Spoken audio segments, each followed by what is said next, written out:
What if the Avengers were thrown into the Warhammer 40k universe? Could they actually survive in the most brutal, soul-crushing, and hopeless setting ever made? Because let's be real, this isn't some cute multiverse crossover. This is a one-way ticket to eternal war, heresy, and probably being burned alive by the Inquisition. So today, I'm ranking each hero in the tier list. Dominates, thrives, survives, hates it, and dead. Remember, this is just my take. It's what I think would happen. So don't get mad when your favorite Avenger gets turned into a servitor. Alright, let's do this. I'm starting with Iron Man, who I'm putting in thrives. Now, normally in 40k, being a genius inventor would be a death sentence.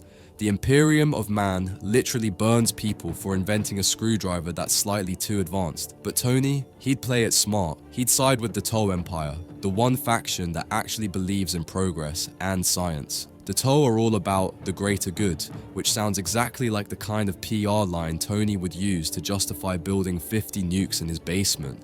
They'd love him. He'd be upgrading their battlesuits, building new drones, and reverse engineering railgun tech before breakfast. The Toe battlesuits are already basically Iron Man armor, just bigger and meaner, and Tony would make them faster, sleeker, and smarter. His hero complex and need to protect people would align perfectly with the Toe's ideology, peace through overwhelming plasma fire. Tony would become a legend within the Toe Empire, probably earning his own sept world where he can research endlessly without anyone calling him a heretic. He'd even improve their ships, maybe even add some kind of interstellar version of Jarvis to help run fleets. But let's be honest, he'd also be snarky about it, cracking jokes while fixing alien tech and annoying the ethereals. He'd have purpose, freedom, and respect. Sure, he's not ruling the galaxy, but in 40k terms, thriving. Now let's go to Captain America, who lands in hates it. Steve Rogers might be the most morally pure guy in the MCU, but that's exactly why he'd crumble in Warhammer 40k. The Imperium of Man isn't about freedom or choice. It's about total obedience to the Emperor. There's no room for speeches about liberty or standing up for the little guy.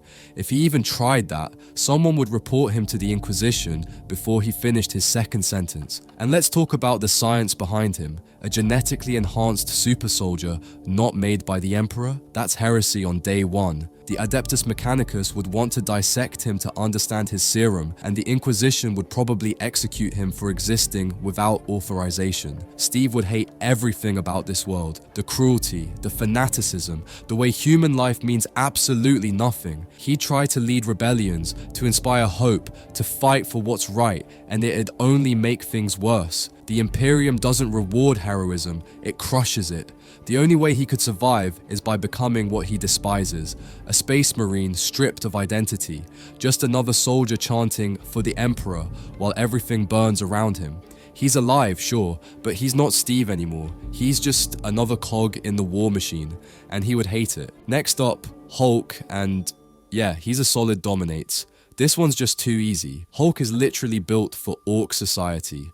The Orks believe the strongest leads, and when Hulk shows up and smashes their biggest warboss into a crater, they'll instantly bow down. The Orks have this weird psychic field called the where their collective belief makes things happen. They think red vehicles go faster, and they actually do. Now imagine what happens when every Ork in the galaxy believes Hulk is unstoppable. That belief alone could make him even stronger. He'd become the ultimate warboss, leading entire wars across the galaxy. Picture it. Hulk with a giant Ork army, smashing through chaos, tyrannids, and whoever else gets in the way. The more he fights, the more the Orks believe, and the stronger he becomes. He wouldn't just dominate, he'd become a myth. The greenskins would carve his image into their ships, chant his name in battle, and follow him into the warp itself if he told them to. Hulk would be everything the Orks dream of, and the galaxy would never recover. Quick pit stop. If you are enjoying this video, please give it a like. Bro, I'm on like 5 subscribers. I need this. Doctor Strange falls under hates it as well. The problem is that magic in 40k isn't like Marvel's magic. It's not cool and cosmic, it's horrifying.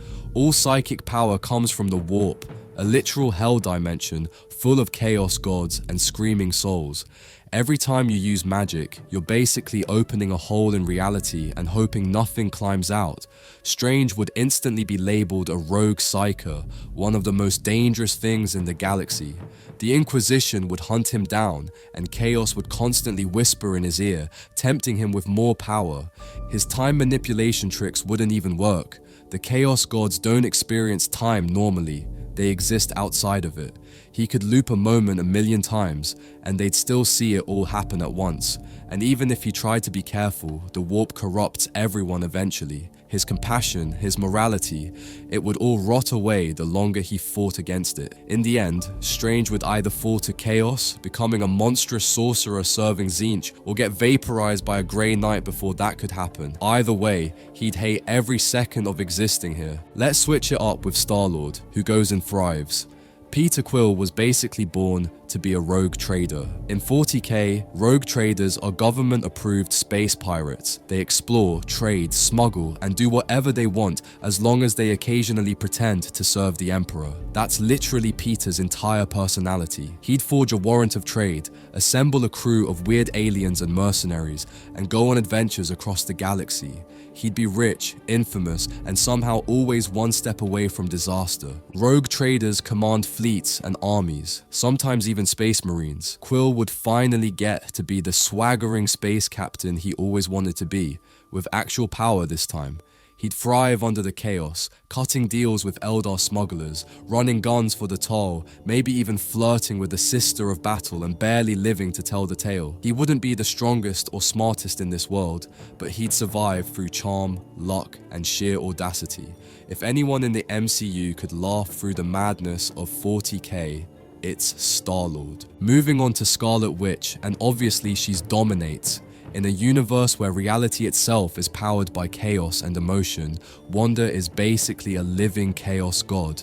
Her powers directly interact with the warp, that endless sea of thought and madness that fuels psykers and demons. She could reshape entire battlefields with a thought, manipulate reality on a planetary scale, and even bend chaos energy itself. Tzeentch, the chaos god of change and sorcery, would either try to recruit her or run for his life. Wanda could overthrow him and take his place, becoming the new god of change. The Thousand Sons, a legion of sorcerers who served Tzeentch, would kneel to her without hesitation. She'd bend the warp to her will, consuming its corruption instead of being consumed by it. Wanda wouldn't just rule, she'd rewrite the galaxy. Entire factions would vanish from existence because she decided they never existed. Scarlet Witch in 40k is not a hero or villain, she's a force of nature. Next up is Ant-Man, who I'm putting in survives. Scott Lang is a survivor by nature, not because he's strong or ruthless, but because he's clever and knows when to stay out of sight. In a galaxy where heresy means death, that's a valuable skill. He'd probably hide out on some forgotten hive world, using his shrinking tech to stay completely invisible. He could sneak past Imperial patrols, steal food, and help small groups of civilians survive the nightmare of daily life in the Imperium. He'd hate the brutality of it all, but he'd find purpose helping others survive. He might even end up as a sort of urban legend, a ghostly figure who saves people from the shadows, vanishing before anyone realizes he was even there. But the moment someone discovered his tech or realized he could change size, the Inquisition would burn entire city blocks just to find him. Scott would make it work, but only barely. He's alive, sure, but it's a quiet, anxious kind of existence. Now for Vision, and he's tragically dead. The Imperium of Man despises artificial intelligence. They see it as the greatest sin imaginable, the thing that nearly wiped out humanity during the dark age of technology. The moment Vision revealed he's a sentient AI, the tech priests of Mars would lose their minds. They'd drag him into a lab, tear him apart, and turn him into a servitor, a lobotomized cyborg that's basically a walking computer. His sentience, his emotions, his entire personality, all gone. He'd become a machine slave, forced to process data for the Mechanicus until his body wears out. If he tried to fight back, the Imperium would obliterate him with plasma fire, chanting, "The flesh is weak, the machine is pure," while they do it. There's no happy ending for Vision in this universe. His greatest gift, his mind, would be his downfall. Thor is another dominates. If there's anyone built for 40k, it's him. He'd arrive in a blaze of thunder, wielding Mjolnir, and the Space Wolves would immediately see him as one of their own. Their entire culture is built around Norse mythology, drinking, fighting, and honoring warriors. Thor would fit right in. Fenris, the homeworld of the Space Wolves, would welcome him as a literal god of war. He'd join them in battle against orcs, tyrannids, chaos, anyone foolish enough to stand in the way. The Bifrost would let him travel across the galaxy in seconds, striking down entire fleets with storms that blot out suns. He'd feast with the wolves, laugh with them, and charge into war like it's a sport. They'd probably even carve him into their sagas, a divine champion of the All-Father who descended from the heavens. Thor wouldn't just survive, he'd inspire an entire generation of warriors. Winter Soldier fits firmly into survives. Bucky Barnes' cybernetic arm alone would make him a fascination for the Adeptus Mechanicus. They'd see it as archaeotech, technology from humanity's lost golden age. They'd dissect it, upgrade it, and modify Bucky himself. But they wouldn't just study him, they'd repurpose him. His trauma, his conditioning, his cold efficiency, all perfect for their needs. They'd wipe his memories again, program new ones, and send him out as an assassin for the Omnissiah.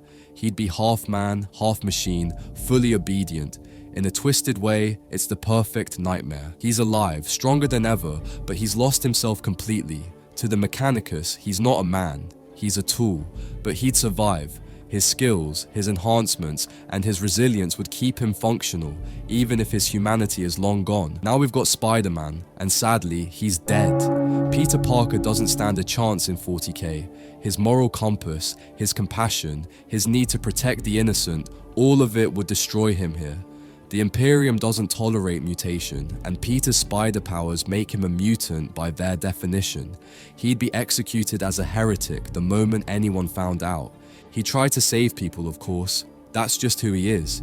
He'd swing into burning hive cities, rescue civilians, fight off cultists, and the people he saved would report him for being unclean. That's the tragedy of it. The universe doesn't care about heroes. Even if he somehow escaped the Inquisition, he'd die fighting something far beyond his level. A demon, a tyrannid swarm, or just the crushing despair of knowing he can't save everyone. Spider-Man would die doing what he always does, trying to do the right thing. And that's everyone, from gods to corpses, from scientists to sorcerers. That's how I think the Avengers would handle the grimdark future of Warhammer 40k. Thor, Hulk, and Scarlet Witch, untouchable. Iron Man and Star-Lord, living well and loving it. Ant-Man and Bucky, alive but miserable. Captain America and Doctor Strange, hating every second. And Spider-Man and Vision, they never stood a chance. But remember, this isn't fact, it's just my opinion. So before you comment that the Emperor could one-shot Thor, relax. This is for fun. The 40k universe is brutal, and even the Avengers wouldn't get plot armor here. Still, I like to imagine Hulk leading an Ork war across the stars while Star-Lord's blasting 80s music in the background. Now that's a crossover worth watching.